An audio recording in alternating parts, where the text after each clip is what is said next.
Sahabat RHK yang dikasihi Yesus Kristus, sebelum kita membaca Alkitab dan mendengarkan renungan harian keluarga, mari kita berdoa.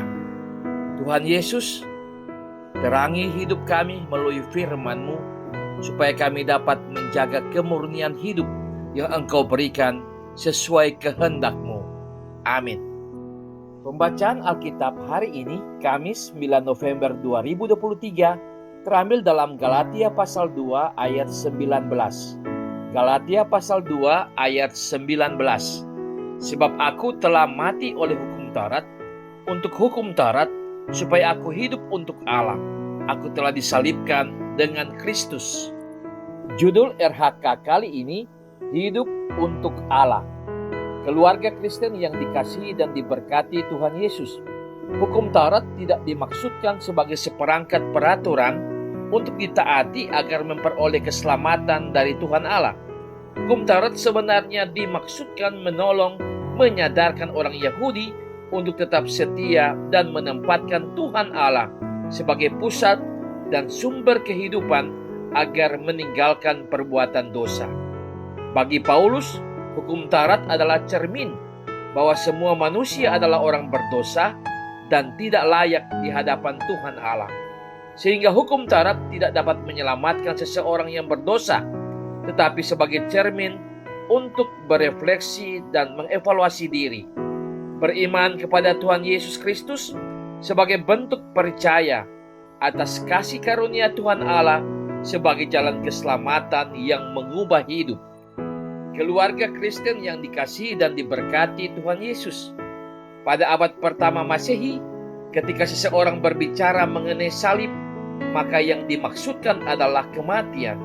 Hal inilah yang ingin disampaikan oleh Paulus sewaktu ia menulis tentang orang-orang Kristen yang mengambil bagian dalam salib Yesus Kristus. Mereka harus menerima Yesus Kristus sebagai juru selamat dan Tuhan atas seluruh aspek kehidupan dan mematikan kehidupan lama dalam dosa. Nasihat ini yang menjadi penyemangat bagi kita sebagai orang Kristen yang telah menerima anugerah keselamatan dari Allah Bapa di dalam Yesus Kristus, bahwa sesungguhnya Yesus Kristus hidup di dalam kita.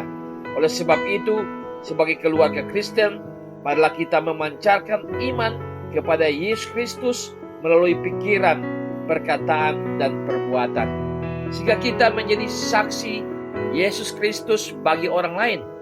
Banyak orang Kristen tidak menyadari tujuan mengucapkan percaya pengakuan iman kepada Yesus Kristus.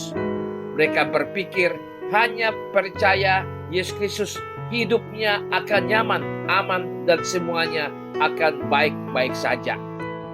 Hidup di dalam Yesus Kristus berarti menyerahkan diri sungguh-sungguh dan sepenuhnya untuk mengambil bagian dalam penderitaan dan pengorbanan Yesus Kristus dengan taat dan setia ketika mengalami pergumulan hidup. Sikap iman ini akan tercermin ketika kita hidup menikmati kasih Yesus Kristus dan mengasihi sesama. Amin. Mari berdoa. Ya Tuhan Allah, terima kasih atas firman-Mu yang mengingatkan kami untuk meneladani hidup Yesus Kristus supaya kami menjadi saksi bagi orang lain. Amin.